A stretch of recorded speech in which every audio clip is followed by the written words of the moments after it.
What's going on, guys? Still trying to get that Instagram thing going. It's still taking a little bit. It should come up, right? It's on, right? Seen it? It popped on my IG. Sweet. Then we're getting a little bit better at that IG thing. Now we are streaming across Facebook, YouTube, TikTok, and Instagram. Guys, it is Wednesday, 7:30. Welcome back to another episode of The Geek Saga. And I am your host, Eugene, along with my other host over there, David. How are you doing, David? I'm good, man. I'm busy. Yeah, not with fun stuff like podcasting, with work stuff. Yeah, well, I got one more day, and then I'm going to be having to deal with all that work stuff too. But it is what it is, man. We got to keep doing this until we can actually do this for a full time. One day. When? Who knows? But one day. But one day soon, hopefully we can find some like rich person that wants to, say start a whole like podcast network with us and thinks that we're really cool and wants to throw money at us. That'd be cool. I'm just saying, You sound like a stripper in waiting. Possible.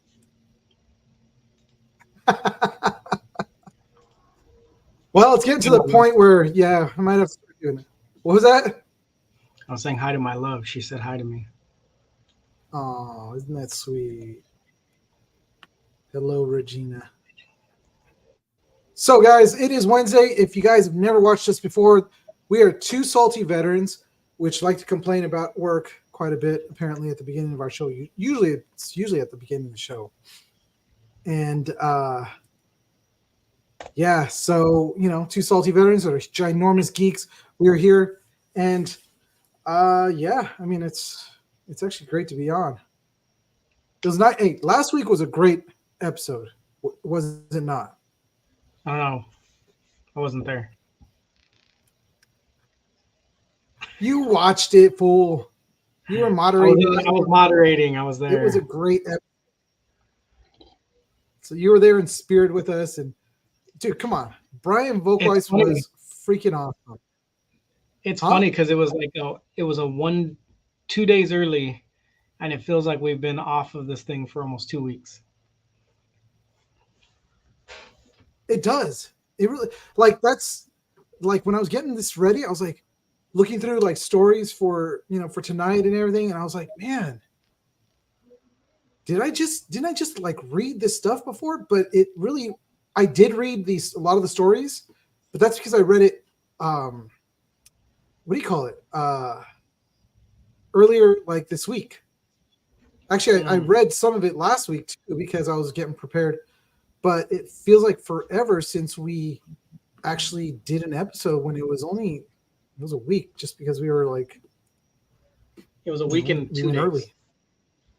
Yeah, and it was just because we did a little bit of did a little early. So, but it's good to be back. And it's always good to be on.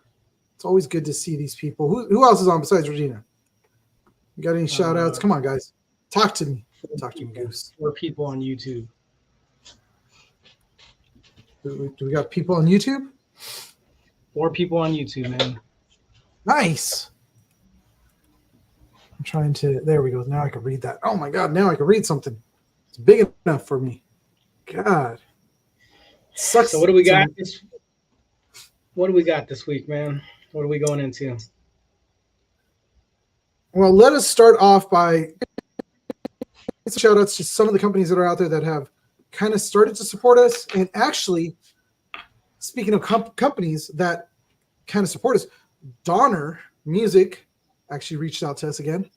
So, what they say this time?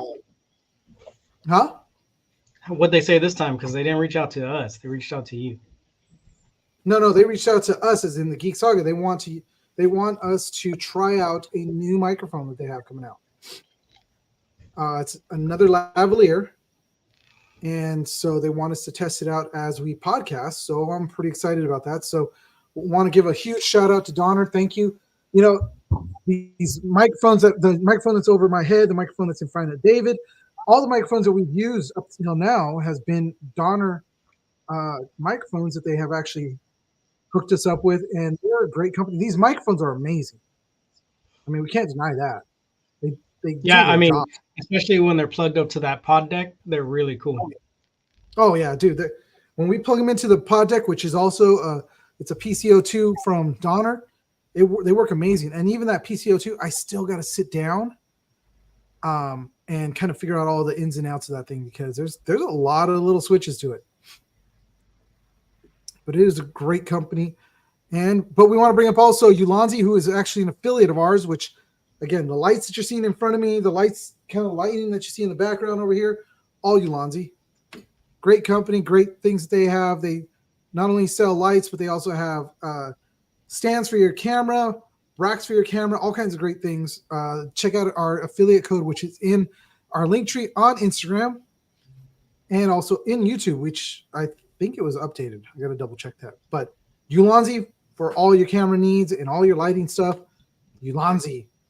Also, the Roosevelts, which reached out to them again. Hopefully we can get back in contact. But they have got some awesome shirts. We, both me and David, and actually his son, Micah, all have shirts that they gave us when we were at LA Comic-Con. Great shirts, feel good, awesome prints, as we can see right there. Look at that, really cool prints. They just came out with some more those sweatshirts that you like, David. Or the hoodies. Yeah, those sweatshirts look amazing. I need to get one. Definitely, we got to get one. We got to figure out how to get one, because their stuff it costs, but it's actually worth the cost. Yeah, I mean, they're comfortable. The material's flexible. They fit nice. If you have the right body shape, they look great. If you don't, you look silly. Well, here's the thing. You and me are kind of on that in between, because there's a guy that they have that they toss shirts at, his name is Mr. Morrow, and he's a robust, let's say, guy, full figured. He's fluffy. Yeah, he's fluffy, and it works great on him. And then when you look at these pictures right here, which one of the guys in the picture is Mike, who we met from the company, they fit great on those guys. Well, me and David fall in the between the fluffy and the not so fluffy, and yeah, there's work that needs to be done. There's work that needs to be done. But they're great shirts. I'm not going to take it away from their shirts. They're great shirts. Next, we want to shout out to Wild Bill. Woo! Wild Bill soda, craft soda, great sodas. If you're at a con, if you're at special events, you'll be able to easily spot them out. They have these they look like chuck wagon type trailers that sell their all their sodas on, and really great stuff. I totally have sold David on them. There's a couple of their flavors. Dr. Bill, I think I'm going to order some of that Dr. Bill's and try it out. I know it's sacrilegious, but is it? It is. Come on, you know how hardcore of a Dr. Pepper fan I am. I don't even do Dr. Chassis. Nah, man. Dr. Thunder is just a cheap whore. Mr. Pibb. Ugh. Mr. Pibb is nasty. See, the thing is that Mr. Pibb can't even rank up there with the doctors. I'll drink Dr. Thunder before I drink Mr. Pibb. Don't touch stuff. It's horrible. Okay.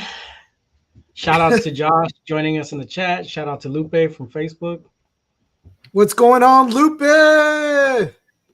It's been a while since I've seen you or talked to you. But also, Renegade Game Studios, which on the shelf back behind me is one of their games. It is a deck builder game for the Transformers. A lot of cool games. They have some RPGs. They have deck builders, Transformers, G.I. Joe, you name it. The licenses are there. They're great games. Check them out. There's an affiliate code on our site or on our Instagram for that also. So you purchase from them. It helps us out. Great. Moving on. All right. We hung around with that way too long. But we got through it quicker. I feel like it's starting to flow, and it's almost sounding like a script It would almost flow better if you went into something instead of talking about how it flows. Hey, you know what? Whatever. Oh, one more. You know what? Might as well, since we've got the audience right now, give a shout out to Project Wish Upon a Star. I just talked to Darren, and let's get out there, guys. Project Wish Upon a Star is a great charity that's out there that helps pediatric cancer children get connected with those of the industry, whether it be comic book or movie, and also to get out to the different cons or bring the con of experience to them. By all means, guys, go onto our website, onto our Instagram, check out the link. It's on there. Go over there, donate to them, give them a hand, guys. They do so much, and Darren wants to do so much more. They want to go out. They're going to be out at Ontario Revolution, which is coming up later on this year. We will be there with them. We'll be streaming live from that event and a couple other events that they have coming up. We will be doing with them also, whether it's just me or both me and David. However it works out, we're going to be there and we're going to give them support. And we're going to try to get more of these bags to sell them. So if you see us at an event, this is a way to, oh shoot. Oh, there we go. Everything's all, my computer got all whacked out. I hit one button. This is a way to help them out. It's got filled with treats and stuff like that. These ones were from LA Comic Con, but I believe they were like $5 and you get a bunch of snacks and stuff, but it goes to a good cause. So there you go. Project Wish Upon a Star. Darren, honestly, dude, they hooked us up big time. They gave us the biggest break that we've got so far. So yeah. Check them out. So yeah, everything they do is good. They're based in Fresno. If you're in the Fresno area, look them up. It's easier to get to them that way. It's easier to work with them that way. And the Instagram has all the information you need if you want to link their bio and donate straight from our page. So there you go, guys. All right, let's move into something that we've normally do. It is going to be, I was this close to fixing this bumper. So just play it. For those of you guys out there, I'll say turn down the volume.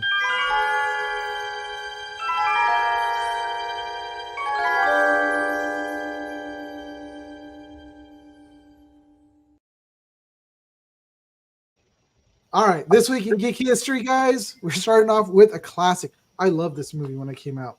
I really did. It is absolutely stupid, but it was at the height of Chris Farley. Yeah. Yeah. Dude, seeing Robin Shou come in from Mortal Kombat, like literally right in from, what is it, Mortal Kombat 1? He hadn't even done the second one yet, right? Yep. Amazing. It was hilarious.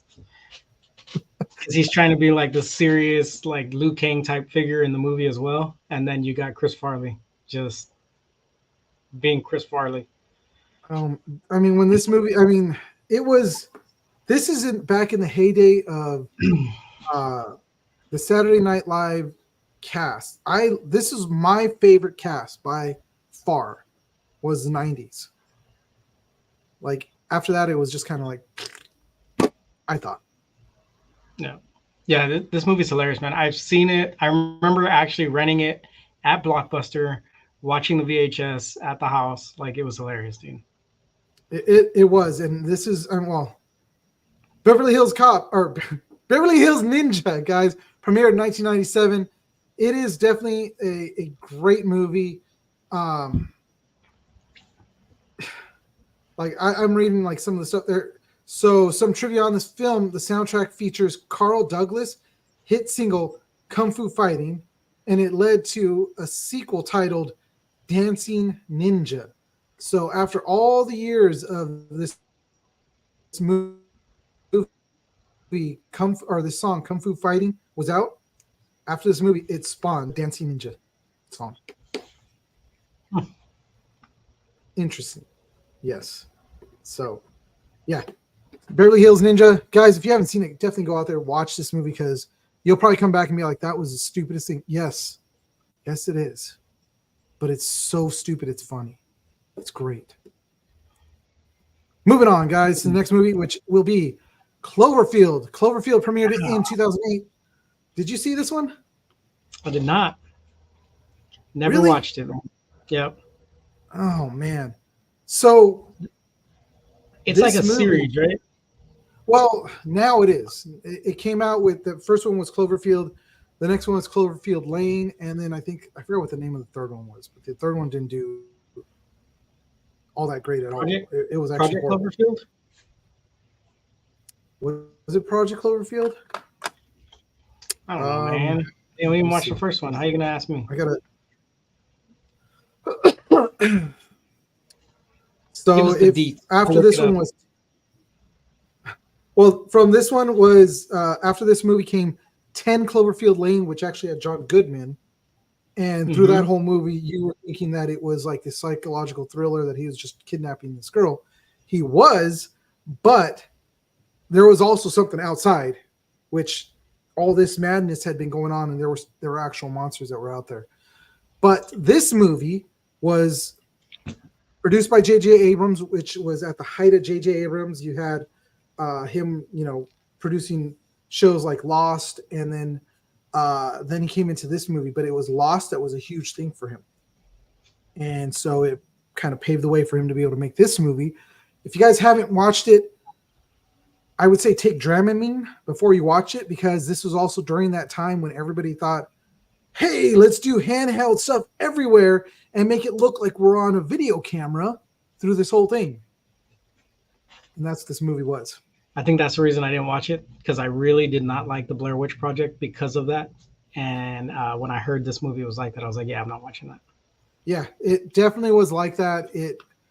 You didn't get to see the monster all that much until the very end, and then there was like all kinds of other craziness, but it was a lot of handheld action. I still love the movie because I don't get sick when I'm watching that type of stuff, but I thought it was a great movie. And you know what? I might actually have to go watch it again because I liked it that much. Good for you. Oh, thank you. Thank you. All right, moving on. Next, we have another one of my favorites, Tremors. You've seen this one, right? I've seen it. It's not something I go back and watch. It's not something I remember fondly. Oh my gosh, dude. Kevin Bacon, Michael Gross, the other dude right there, which I can't remember his name. Yeah, the other dude. Yeah, that other dude.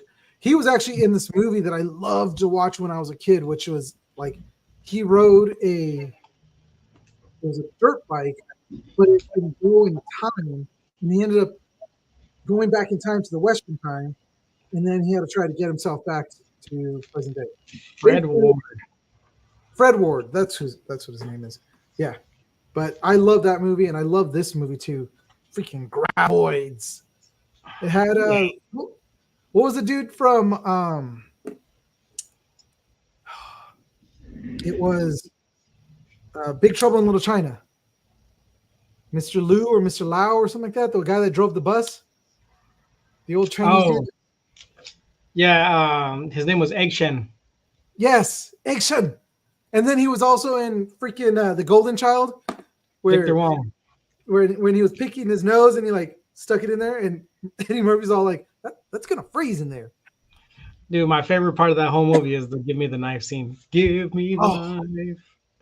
Dude, I love that movie too. That was another great movie. That's a good one. That one's another one I go back and watch every so often. But this is definitely one that I do go back, and this thing actually spawned a lot of sequels, TV shows. I mean, it's a 6-film franchise. Dude, Tremors was Sharknado before Sharknado. Well, yes and no, because this first one was actually it was a hit. Yeah, but they just got worse as it went on. And they just got worse as the series went on. Yeah, they did. And but the rest of them you could actually bypass. It was just this first one. Still, Josh, you're not missing anything. Josh, you are missing a lot. Get out there. Get out from that freaking back of the ambulance and go watch it because it's a great movie. If you're gonna watch a bad film, go watch Critters, because Raphael watched it. I loved Critters. That was a great one too.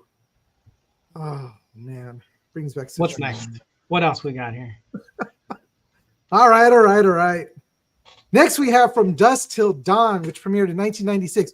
Classic movie, and it's also a classically wrong portrayed movie as far as who directed this movie. Yep. Everybody says that this is a Quentin Tarantino movie because he's in it. It's not, in a sense. He did write, but he was not the director. So this doesn't fall into the Tarantino film line. It's actually Robert Rodriguez. I was gonna say it's definitely in line with like Desperado, Once Upon a Time in Mexico. Like it's got that same feel. It's not. It doesn't even feel like a Tarantino flick. It feels like a Robert Rodriguez movie. And that's the thing is that everybody thinks that because Tarantino was in it, and Tarantino actually was one of the writers, that it's his movie, but it falls into the Rodriguez line. I mean, who else would cast Tarantino to be in a movie except himself? Because he's not great. He's not, but Robert Rodriguez would cast Tarantino because those two guys were, Yeah, they're close. buddies. Oh yeah, big time. I mean, they did Grindhouse together. So, but I love this movie. This movie's good. And even though like it came out in 96 and my dad probably shouldn't have had us watching it at that age, the freakiest part of the whole movie, not the freaking dude playing the guitar with the head hanging out the back of it, not the weird vampire stripper thing. It was the dude with the pistol on his crotch. That shit threw me for a loop. I was like, is that thing shaped like a penis? That is shaped like a penis. That was actually their makeup artist and also famed makeup and prop artist, Tom Savino. Mm-hmm. So the movie was cool. If you like vampires and stuff, like this movie was great. I love this movie. I watch this one at least once a year. It's another one of those that I was like, oh, I love it. So a little trivia on this. George Clooney received acclaim, winning a Saturn Award for Best Actor and an MTV Movie Award for Best Breakthrough Performance, which is pretty crazy.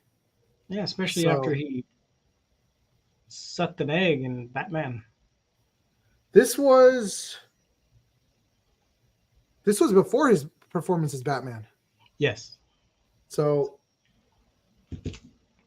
this is, I think this movie is what took him from ER into movie. Yeah. Yep. But I think Harvey Keitel was my favorite part of this whole movie, man. Harvey Keitel was great in this movie. There was a lot of great actors. I mean, shoot, you had Salma Hayek in this thing, Cheech Marin.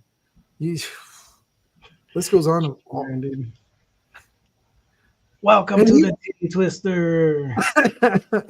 And you know, the funny thing is that he continued to be in more of the Dusk from Dawn because this also, again, along with Tremors, this spawned off several other Dusk to Dawn movies and a TV series.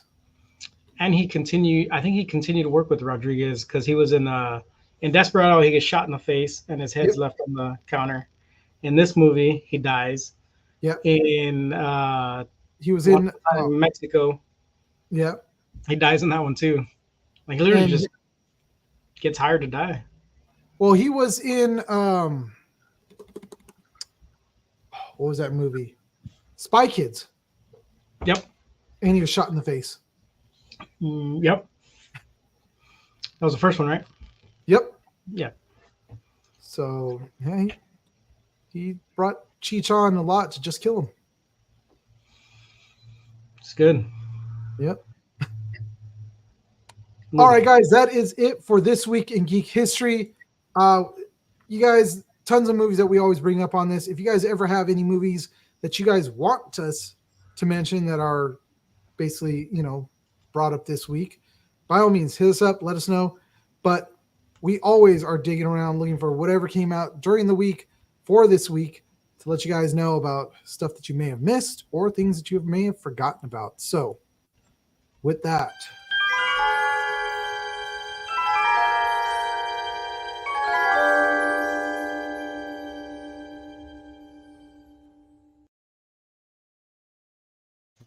all right. we are back again. Did we go somewhere? Well, we kind of bumped out because, I mean, shoot. We have to go between segments, so we did go somewhere, technically. Okay. I guess. So, but let's move on to our next segment, which we are going to call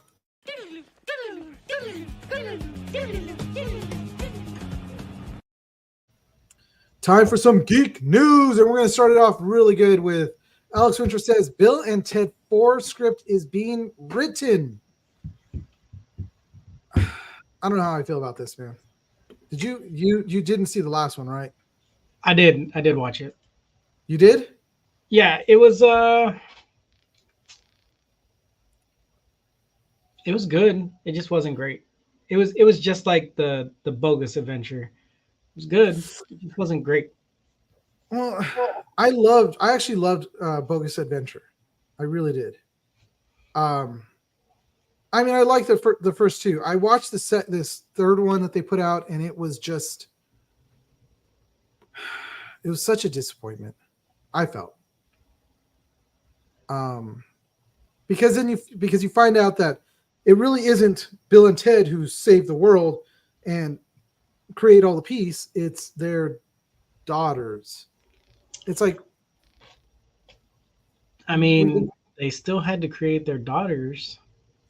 I know, but we started off with Bill and Ted's Excellent Adventure, and they go to a future where it's these guys, it's their music. It's their music that has brought peace and brought all this stuff. And then we see in Bogus Journey, again, we are back to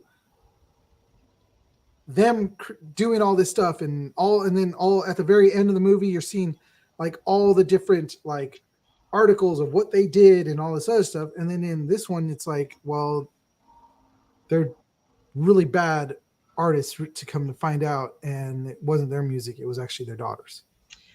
But you know what? Seeing them go back a bunch of times and run into themselves over and over again, and then their former selves are like real douchebags. Shit was hilarious, man. Like,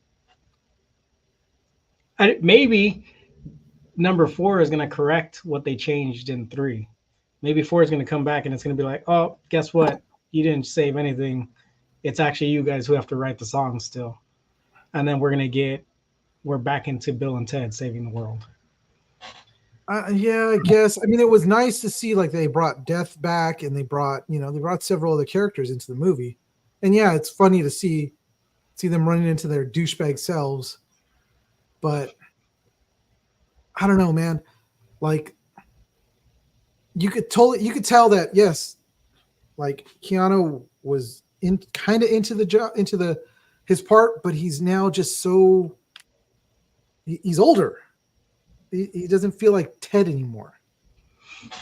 Well, what about Alex Winter? Do you think he felt like Bill?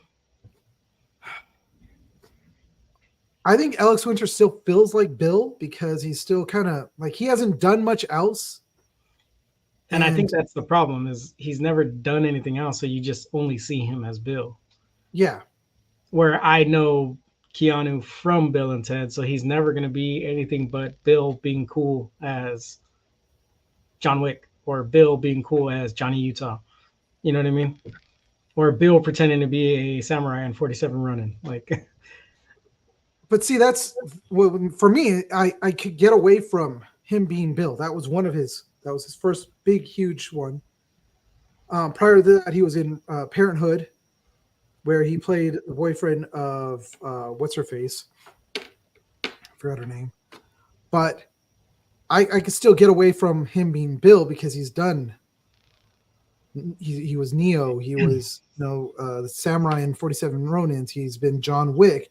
He's been so many different things and done a great job in each one of his roles that I don't see him anymore as Ted. And maybe that's the problem. Maybe it's a you problem, not a him problem. You know what I mean? Well, I mean, he's not doing a bad job. He didn't do a bad job whatsoever. He just played an older Ted. Yeah, and I think going to like back to the Bill and Ted idea, like he's done a lot. I don't think it's him. I think it's more the writers. The writers have written a lot of the movies that he was a big star in are now female led. Bill and Ted did it. Yeah. The Matrix, what was it called? Resurrection. Hmm. They did it, and now they're the one. It's like, what is this? The CW Flash? We are the Flash. Get out of here. Oh, excuse me. Oh, that's funny. So I don't know. I'm excited just because I'm a Bill and Ted fan. Am I gonna be overwhelmed by it, or am I gonna just be whelmed? We'll find out. I'm not really excited. I am a huge Bill and Ted fan.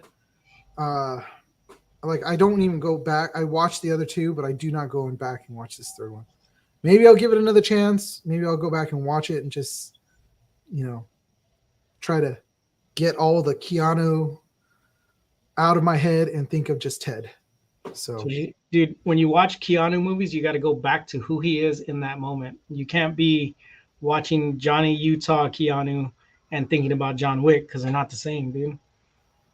true, You but don't I have feel like Multi yelling at him. Come on, man.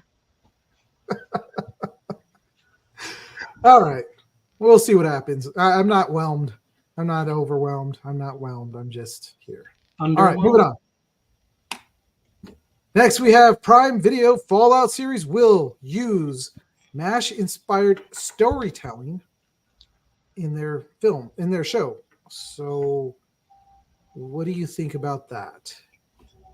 What does that even mean? Well, Like, I know MASH was a success and it had its thing, but what do you mean MASH style storytelling? Because to me, it was like there was a setting and then they just got into random things over time.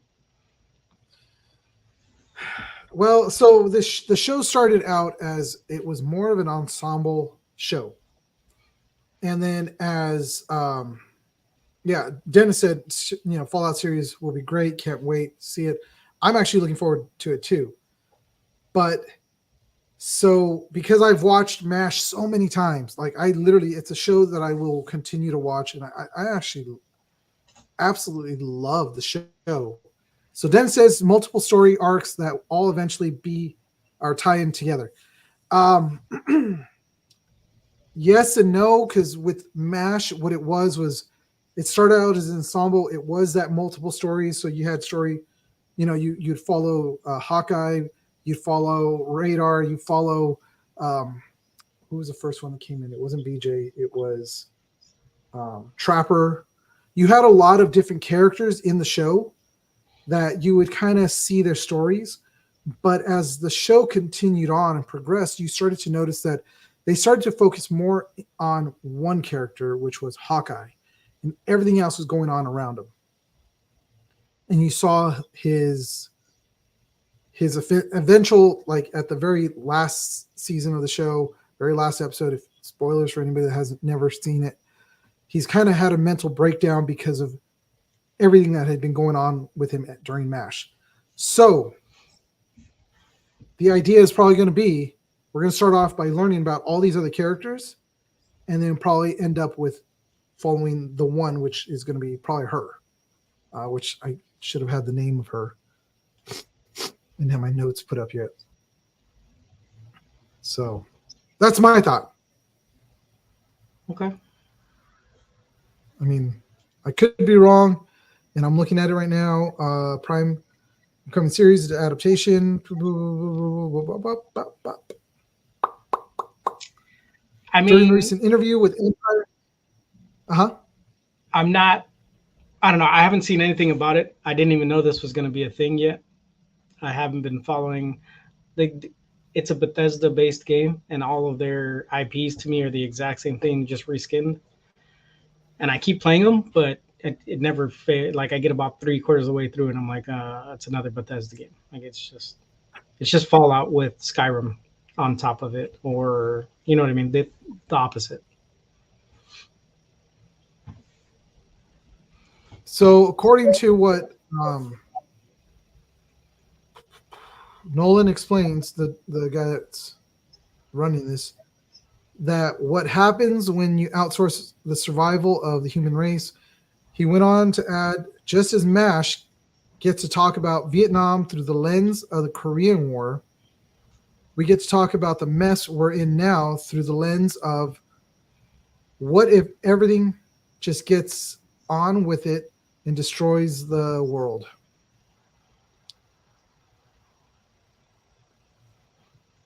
Which I think he didn't watch MASH enough.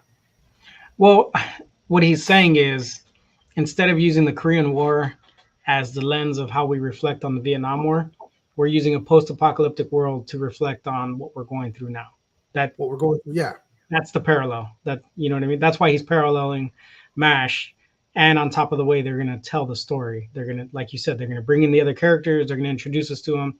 We're going to see stories, and then you're going to see that they all tie into the Lone Wanderer in some way. Yeah.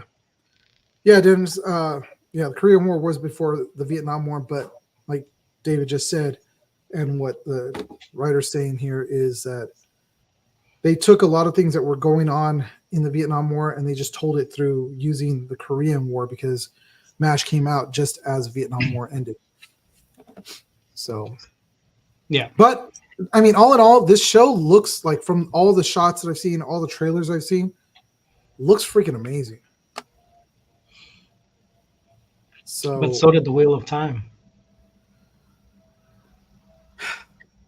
This is true. And I did watch the Wheel of Time and I was not impressed by it. I was kind of like, and so did the One Ring, or whatever that show was called. Oh God, that was garbage, dude. They looked great though. They both looked great.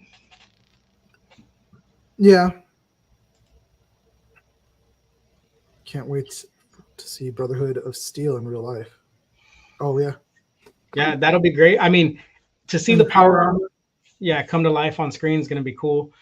It does like pique my interest. Are we going to see classic Fallout? Are we going to see New Vegas style Fallout? What are we going to get here when it comes to like power armor and stuff? But either way, it's going to be interesting. Yeah. And what's really cool is that we do know somebody that actually worked on the power armor in the show, which was Evil Ted, who we had on our show. Super cool guys. Super cool guy. If you guys want to follow him on Instagram at the Evil Ted channel. And he posted up some pics from when he worked with Fallout. So definitely he posted like the framing he did, right? Like the full frame of the power armor, whatever. Yeah. So nice. It's kind of cool. So I'm looking forward to the show, just like Dennis said.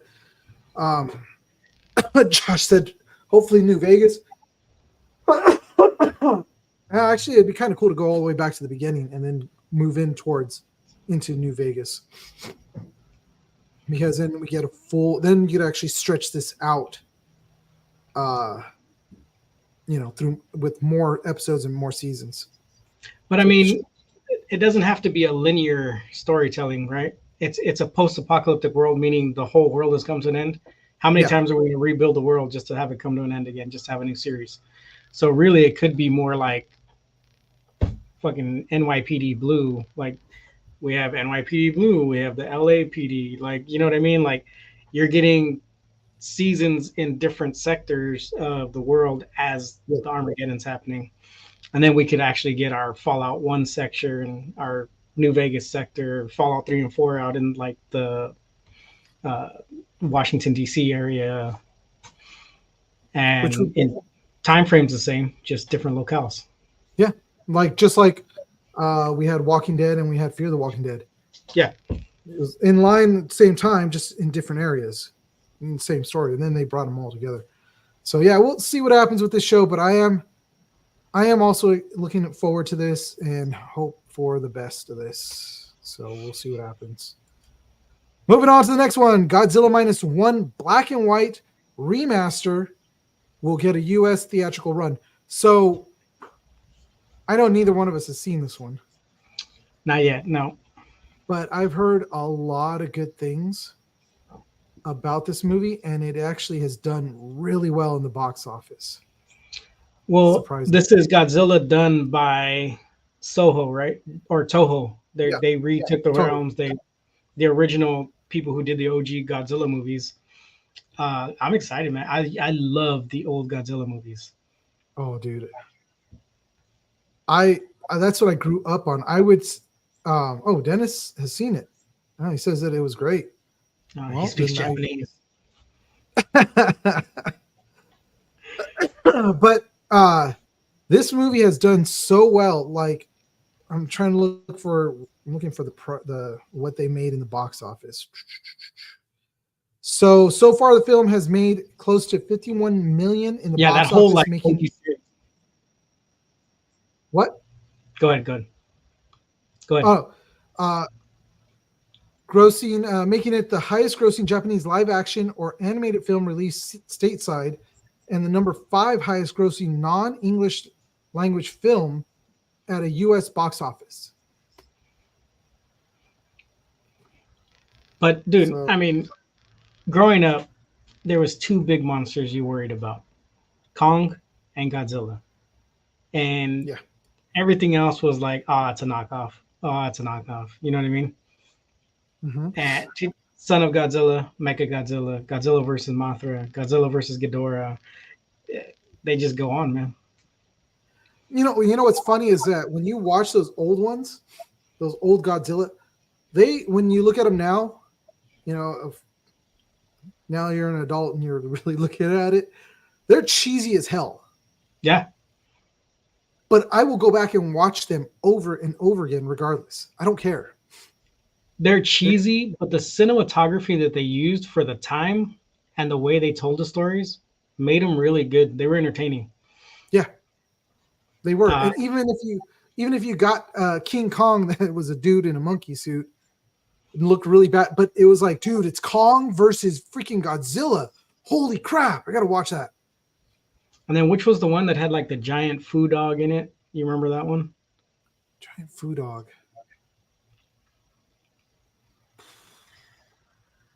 Jet Jaguar. That's true. That's right. Jaguar showed up in one of them. Yeah. Dude, all those They- movies are great, and I can't remember the one that you're talking about. The one with the Foo Dog. But who doesn't like dudes in oversized suits trampling like minuscule cityscapes, just like Power Rangers, just like freaking Kamen Rider? You know what I mean? Like Ultraman. Like it literally set up its own genre of like TV shows and movies. Oh yeah, it definitely did. And because of the success of these things, we got Spider-Man Japan. Oh man, was it Spider-Man? Spider-Man. Spider-Man with its freaking giant robot. We're like, what? What is that? How does Dude, he have? Stanley loved that show. I know. He liked all the creative liberties that they took. He loved everything about it. Like that's what makes it so cool. He was like, go for it. You guys did an Yep. amazing job. He Show me what you loved can it. do. Yeah. So even now to this day, I still like, if I could track down an episode of that, I watch it. I definitely watch it. Spider-Man. Great. I don't know if it's up there with freaking what was that one Spider-Man? Is it French Spider-Man or Italian Spider-Man? I don't know. You've never seen the Italian Spider-Man? Oh my god, dude, you gotta look it up. It is hilarious. Freaking dude he just has this little mask that he wears, and then he has like freaking big old mustache. You know what? long I hair. have seen that clip. I've seen the clip. It's a real thing. I don't like Real thing. That Italian dude. It's great. It's hilarious. Hey, he's a real Spider-Man according to the multiverse. Yes, he is. So there we go. Italian Spider-Man is canon. All right, guys, moving on to our next story, which we are going to be talking about.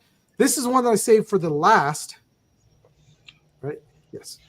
So when Superman and Batman copyrights expire in a decade, will it be kryptonite for DC? I mean, what do you think? So after reading the article that I got this from, which was from Vanity Fair, or not Vanity Fair, but Variety. It's almost like DC is saying, you know what, we've got the trademarks, we should be good. But I mean, what does it take to renew a copyright? You know what I mean? Well, they've got to pay off whatever estate is still alive from the family. Yep. So whoever still kind of has stakes in this, they got to pay them off. They got to restart this copyright. Now the question is do they really want to? Because of,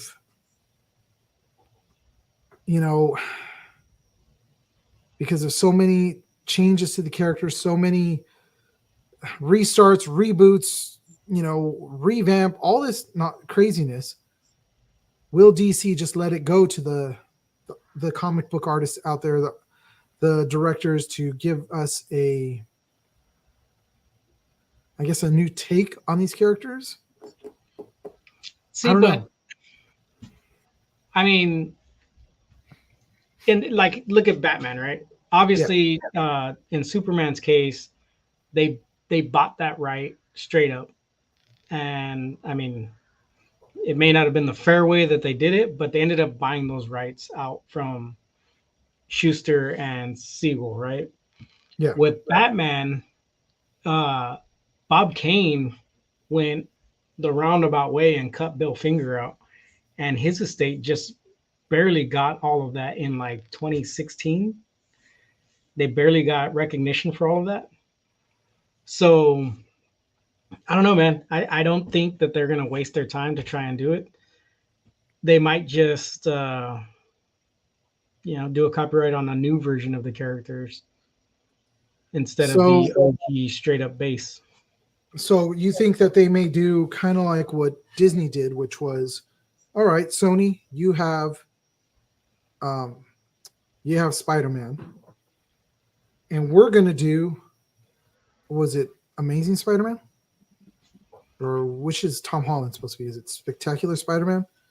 Which version is it? I don't know. I don't remember. Because that's what Disney basically did. They said when they first were doing all this, they said, all right, well, we want to buy the rights, but we need to move forward with the Marvel universe. So we're going to not do Amazing Spider-Man. I think that's what it was. We're going to do Spectacular Spider-Man. And see, but that was a different story. Closer to that Spider-Man. But the copyright wasn't up for Spider-Man. Where on this side, the copyright is up. You know what I mean? And the closest thing that's happened is actually my son David was just telling me Steamboat Willie is now public domain. Yeah. Not everything Mickey Mouse, but Steamboat Willie is. Yeah. And within 24 hours of that copyright lapsing, what was it? Adult Swim already has done a horror version of that. Like, they were on it. They put out something real quick. And then there was another version of it that they put out that was within the Steamboat Willie realm. And, people are already taking liberty at it to use it, which is fun. And I think that they're not going to lose anything, right? They're still going to own the name, the look, the backstories, all that stuff is still going to be DC trademark. It's going to be an intellectual property that they still own. They're just not going to have the copyright on it no more. Meaning, if your character is too close to what they're doing, they could come at you for it. They could come after you for the trademark because they did trademark the logos. Yes. The names. Now, but you can still get around that if you change up your property by 20%.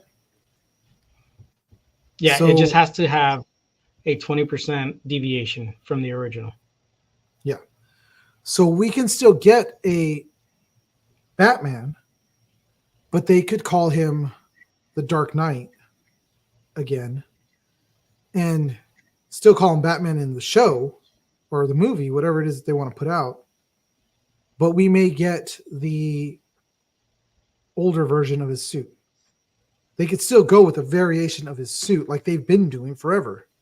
Mm-hmm. And that's one way to get around it. Same thing with Superman. They can still call him Superman, Kal-El, or whatever they want to call him, but they can use one of his older suits if they deem that they want to. But I mean, I don't see this being kryptonite for DC. I see it as being a way to get the characters out there in different forms. You know, now you're getting free publicity from new artists, new movie makers, new people, because they're gonna take your characters, they're gonna put them out there, and people are gonna be like, "Oh, this is cool. I've never seen Batman because I live under a rock," and then they're gonna go buy Batman comic books in order to get caught up on what's happened with Batman in the last 100 years. You know what I mean? True. And they may put, like for a Batman movie based off of DC character or whatever, Yeah, I mean, there's got to be some stipulations too, on. where it says, based off of. Yeah, there's going to have to be a stipulation saying they have to use, we've referenced characters from DC or based on characters from Bob Kane and Bill Finger. I mean, DC's been doing it for every movie they ever put out, based on characters by. Yeah. So. I So think it's yeah. Yeah, we'll have to see. I mean, it's still another 10 years out. I believe it's Superman's copyright is up first in 36. Batman is in 37, and Wonder Woman is in 38. So it's literally just back to back to back. So we still got time, but it's James Gunn has kind of came out and said, "Hey, we still got the trademarks on these, so we should be good, but I'm already kind of changing things up in how these characters are viewed anyways. We're seeing a new Superman already. We're going to see a different Batman again. Like Dennis said, we've already had Batfleck, we've had Pattinson, and we had Baleman. So, and then prior to that, we had Keaton, Clooney, and Kilmer. Mm-hmm. So we've had a lot of Batmans. We've had several Supermans. We've only had 2 Wonder Woman. Yep. Right? Yeah. Linda Carter and Gal Gadot. So we'll see. It may just be something that come 10 years from now, we're just going to see new versions of these characters again. And by that time, we're probably going to be due for a new version. I mean, it seems like they reboot them every 10 years anyways, so it's not going to be anything new. I look at this as kind of like what Jesus, why did I blank? Like what George Lucas did with Star Wars. You know what? I'm giving up the reins, let someone new take over, push the story. And we got to see what J.J. Abrams can do. We got to see what the other guy that I forget about did, and then we brought back J.J. Abrams. Yeah, I can't remember that dude either. Well, it was. How do we not? It was freaking. Oh my god, I forgot his name.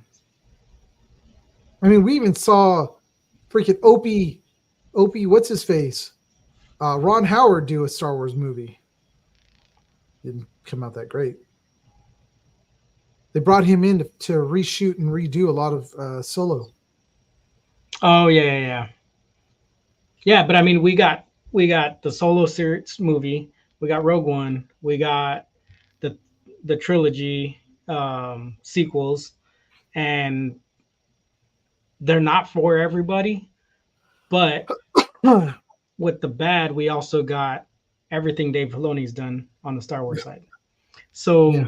I kind of look at it that like, yeah, they don't have the copyright no more, but we're gonna get to see a lot of fresh takes on these characters again. Yeah, well, we'll see what happens. I mean, for now, we're gonna see James Gunn's take on the whole thing, which will take us all the way up until the copyrights do end, and we'll see what happens. But for now, that is it for. Oops, went too far. There it is.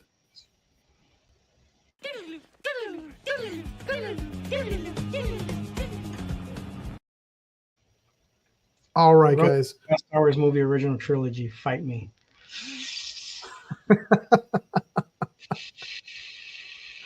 It's good, but there were no Bothans that died in that movie, so it's a lie.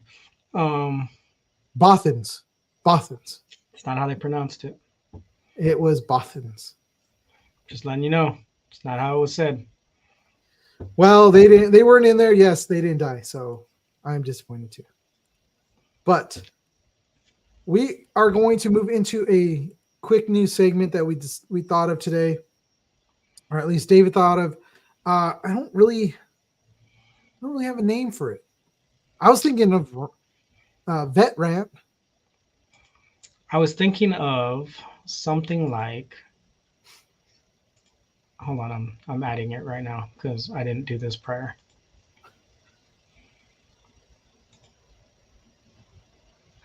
Holy crap, I lost it. Where did it go? Oh my god. Anyways, I don't know where it's at now. Did you put it in the banners? No, I mean I lost it like on my computer. I downloaded it and now I don't know where it's at. Anyway, whatever. What was the name of it? You remember Arsenio Hall when he came out with the whole things that make you say, Yeah. I was thinking about that. I like that too. All right. Let's go with that. So for our new segment, we don't have a bumper for it. This is what we're going to call things that make you go, All right. So with that, we're going to show a little video for you guys, and then we're going to discuss it. This is something that me and David actually started off, and this is how we started off this whole Geek Saga idea of coming together and talking about all this nonsense. And what we thought of was, you know what? We're just going to rant about whatever. So now that's what we're going to do, and we're going to rant about this particular little video, which let me bring this up because I had it on my other computer, so now I got to share it. Oh, shoot. Wrong screen. I'm looking for it.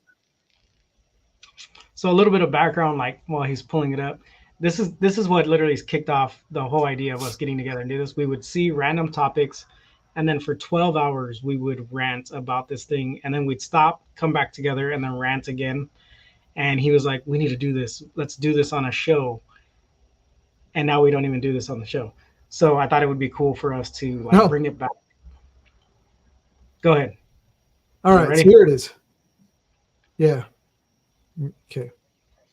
Batista started out as the greenest of the three. If you look at what they're able to do now, I think you're a little ahead. You might need to rewind Dave it. is at such a level that I don't know if the other guys get there because the other guys already have tons of success. No, that was it. Batista started out as the greenest of the three. If you look at what they're able to do now, as far as range, Dave is at such a level that I don't know if the other guys get there because the other guys already have tons of success. Like both men can make any kind of movie they want, any kind of series they want, Cena or The Rock. So I don't know if they'll have the ambition to try and get to the level that Dave is at right now. And if you look at how rapidly his skill has developed, I don't think he's anywhere near where he's going to end up. The sky's the limit for that dude.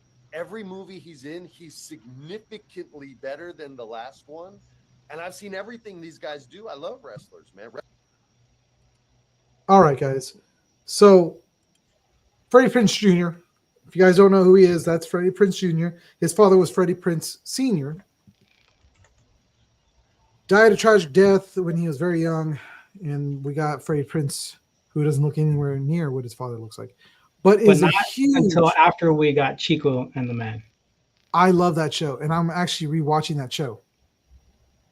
It is so racist. It is so great. Just saying.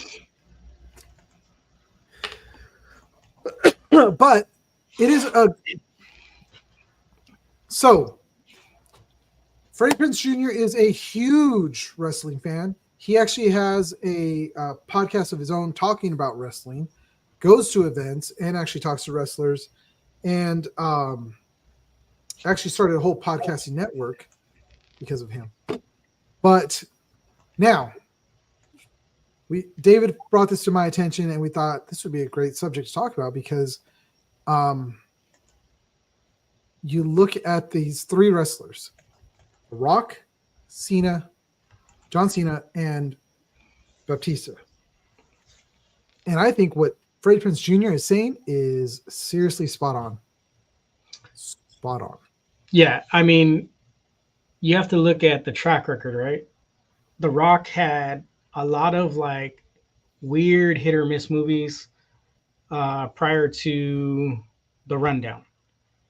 And then The Rundown happened and Walking Tall kicked off, and we got better Dwayne Johnson movies from there on out until now. And we've gotten pretty good movies. Cena, we started off with The Marine. That was his first intro into movies. Nah, dude. And then we kind of didn't see him for a little bit, and he's done a couple little parts here and there. And he's good. He's more talented than The Rock was this many years into his acting career. But, dude, Batista, like, he's been in so many different things, and his range is way different than what The Rock and Cena give us. Yeah. Well, I mean, so with The Rock, the first time we saw him was obviously in the wrestling ring, but the first movie he was in was a really bad CGI of him as the Scorpion King in The Mummy, or The Mummy Returns, right? The Mummy Returns, yes. Yeah. So then the next time we see him was, like you said, was Walking Tall, because between the Scorpion or him as Scorpion, he did. Then it was it the Scorpion King? Was the next movie? Yes. And then we got The Rundown, and the Scorpion King was horrible, but Entertaining. It was entertaining, but he wasn't a good actor at the time. No. Then we've got The Rundown, which, okay, now we're starting to see that he's got a little bit more range, and he's funny. He's got some comedic timing to him, and it's pretty good. Then we got Walking Tall, and it was like, okay, now he's back to that big old dude that's like all bad and everything. And then we got Race to Witch Mountain. It was a Disney movie. It was his first step into the Disney world, and then he started doing more Disney movies. He was the Tooth Fairy. He was the Tooth Fairy.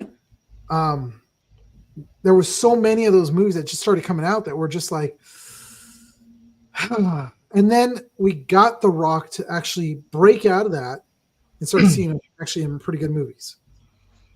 I think he kind of stereotyped him or typecast himself because he was Walking Tall, and then he kind of played that character in everything that wasn't a Disney movie after that. Yeah.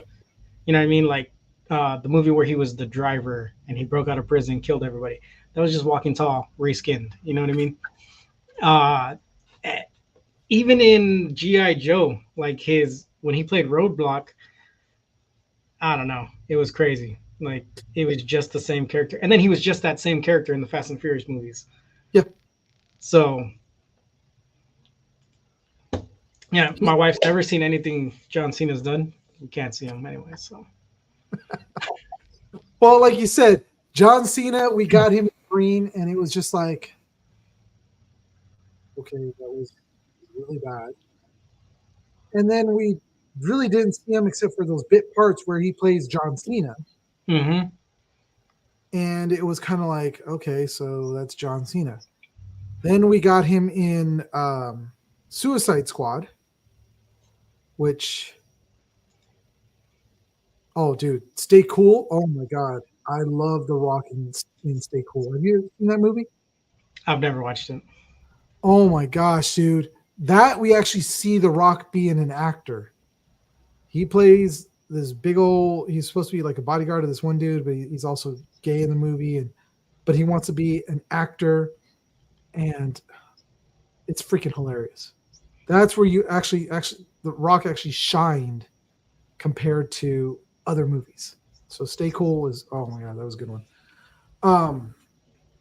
But yeah, John Cena, he did, what was that one movie that was on Netflix, or was it not Netflix, Amazon Prime?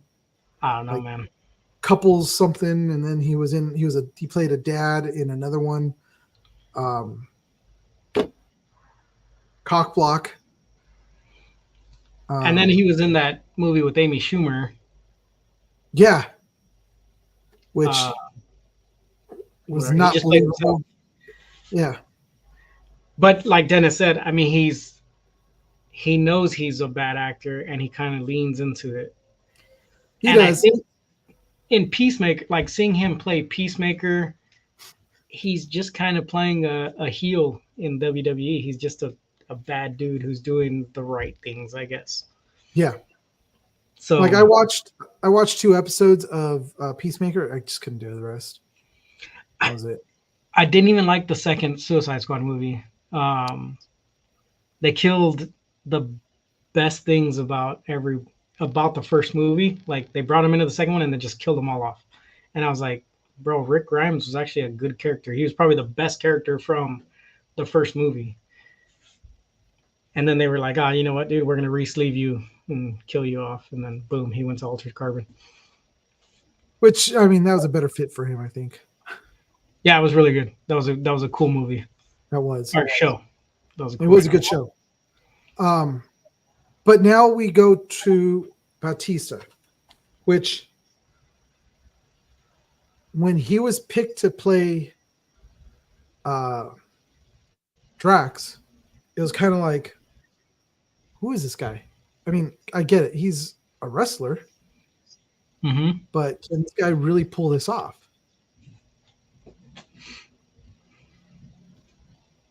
And to me, he pulled it off amazing. Yeah, no, he did an amazing part.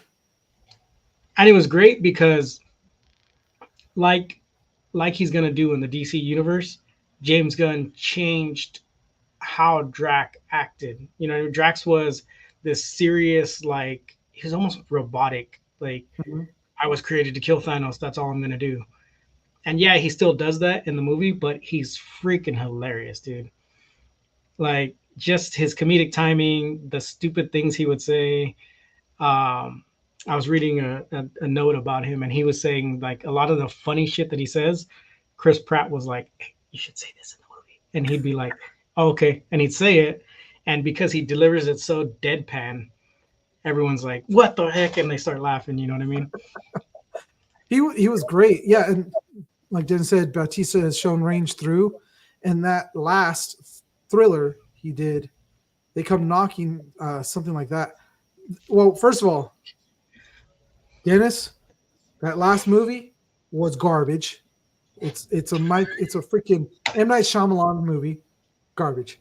I'm sorry. But the best part of that movie was Bautista. That was the one thing. Now, I am not wrong. Do not tell me I'm wrong. This is my show. You can't continue. He said period. Oh, shit. You can't triple stamp a double stamp, Lloyd. But you know what? Even his minute parts, like his small part in Blade Runner. Oh my God, that was good. 2049. Yeah, dude, he sold me. I was like, dude, is he coming back? Is he going to be in the rest of this movie? And then he's not. And you're like, what the? Where's Dave? Like, why isn't he in this movie? Yep. It was bad, but he was great. Yeah, no, I'm not knocking anything about Bautista from that movie. He was amazing. He really was amazing in that movie. I loved watching him, and I was sad to see him die in the end. Spoiler alerts for those of you guys who've never seen it, but don't go see it. But yeah, even with Blade Runner, I was like, dude, is he coming back? And there was no more. I was like, okay. Raban. Oh yeah. Dune. Oh yeah, that's right. And I think I had brought it up. Oh, it was when I was on comics that I had brought up that, like, even then we were talking about. They talked about Dune, and I brought up Bautista, and he did this one movie where he plays an ex-vet, and like all hell's breaking loose in the world, and then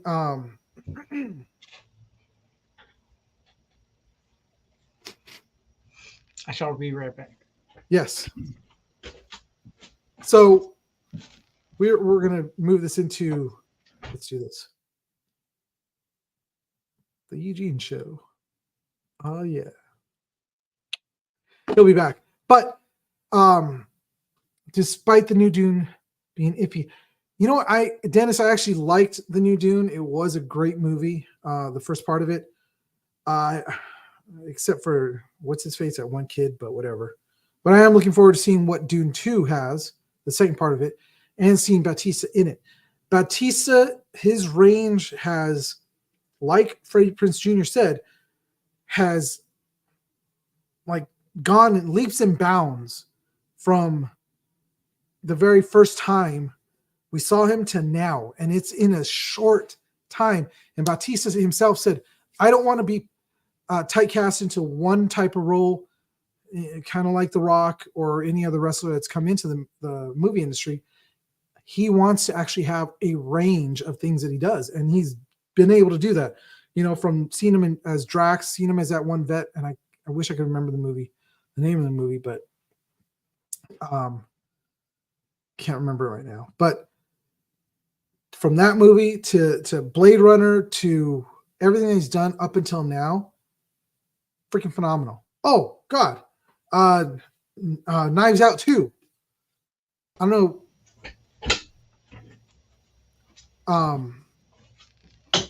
That movie was amazing. I love that movie, and Bautista was in it, and he played this big old roided out dude. You good to go? Good. All right.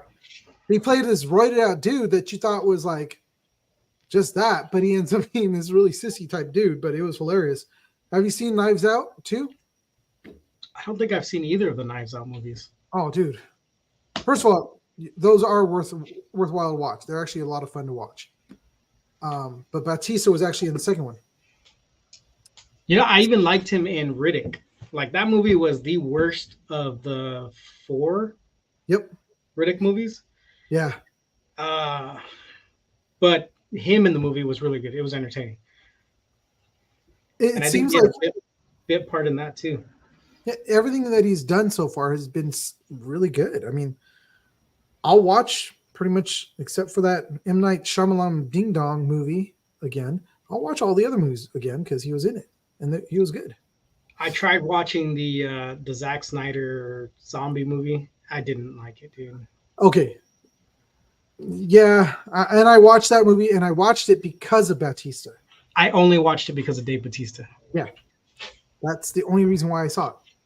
If it was anybody, if he wasn't in it, I wasn't gonna watch it because all the other characters are kind of like. So, what do you think about what Freddie Prinze Jr. said about the other two actors being, they don't have to grow. They're probably just going to stay where they're at and continue to do the same thing they've been doing. I think as far as with like as Dwayne Johnson, he can stay where he's at. He really can. He can continue doing what he's doing, and he will bank every time. He will hit gold no matter what he does. And even if we don't see him again on the screen, he's going to continue to be The Rock. And he has his $7 production. He's set. He's good to go. I think they're like this generation's Stallone and Schwarzenegger. They can continue to do the same thing they've been doing, and we're going to keep watching it because that's what we want to see from them. And they're going to do fine because we want to see them do those things. Yeah. Where Dave Bautista is going to give us better performances every time, and you're going to want to see him do different things because you're like, well, can he play X, Y, and Z. You know what I mean? And then he's gonna knock it out of the park, and you're gonna be like, holy crap, this dude needs to be Bane in a Arkham movie. You know what I mean? Well, I think like I like the way you just put it that they're kind of this generation Stallone, Schwarzenegger, and I think The Rock and maybe Cena are kind of that Stallone Schwarzenegger thing. Right. Batista is more of the he'll still do action, but he won't get typecast in that. But he'll do more things like God, who's a good example of that? Shoot, look at Carl Weathers. You know what I mean? Well, yeah, kind of. I mean, Carl Weathers did Action Jackson. He did the Rocky movies. Predator. He did Predator. And then he was in what was the show he was in? Didn't he do a show?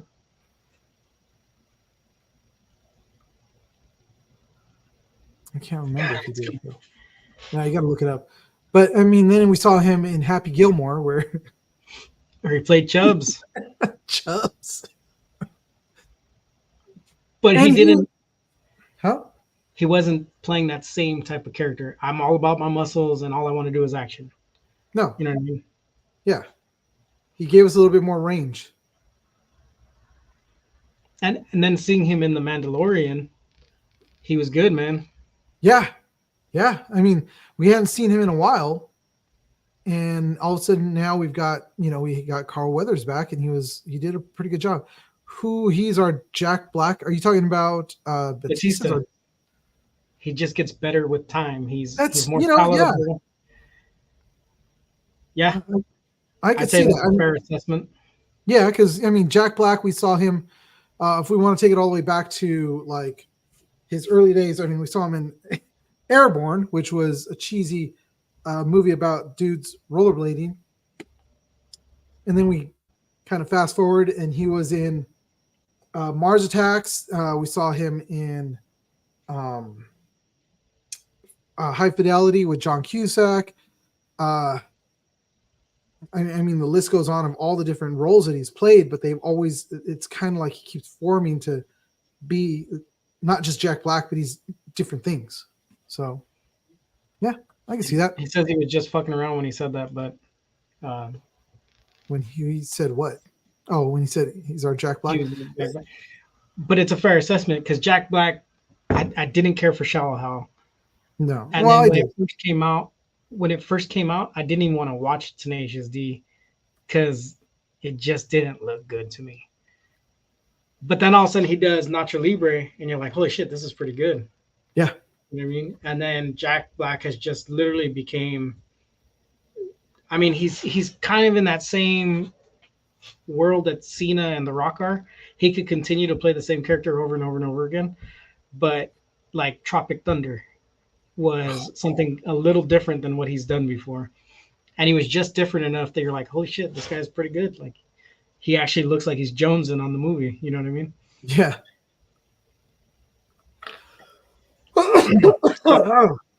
Yeah, I think Freddie Prinze Jr. hit the nail on the head with this one.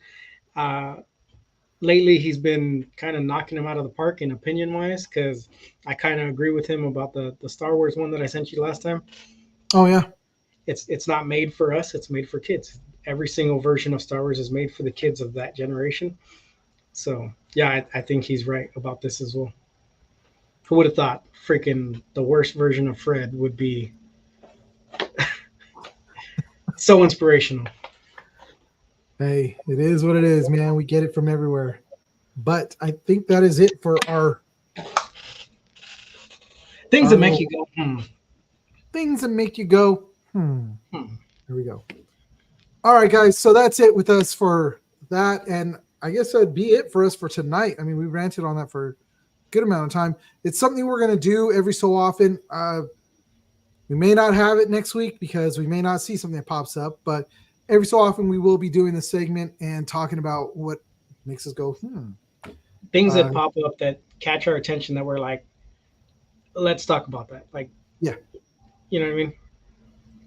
Our little Peter Griffin, you know what really grinds my gears? section will come every so often. Every so often. But with that, guys, we definitely want to call it a night and say thank you guys for all of you guys for joining us and watching us tonight. Dennis, Josh, thanks you guys for all your comments and everything. Regina, thank you for trying to get us on the show on time. Darren, what's up? How's it going? Who else was in this chat? Lupe. As always, it's a pleasure always having you watch us. I wish you would say a little bit more. But just to give you guys a heads up, we are working on going to a couple of cons. There is the Comics and Cocktails that's going to be coming up next month over out in Chatsworth at We Can Be Heroes. It's looking like we're going to have a booth there, and we'll be live streaming. That'll be from 1 o'clock until late in the evening because it's cocktails. So they'll be serving drinks and having like a mini comic show. We also are working on possibly being at WonderCon. Dude, there's so many freaking hoops to jump through just to go to that event. Bro, anything that has to do with Comic-Con International is going to be a literally just dog and pony show just to get in. Yeah.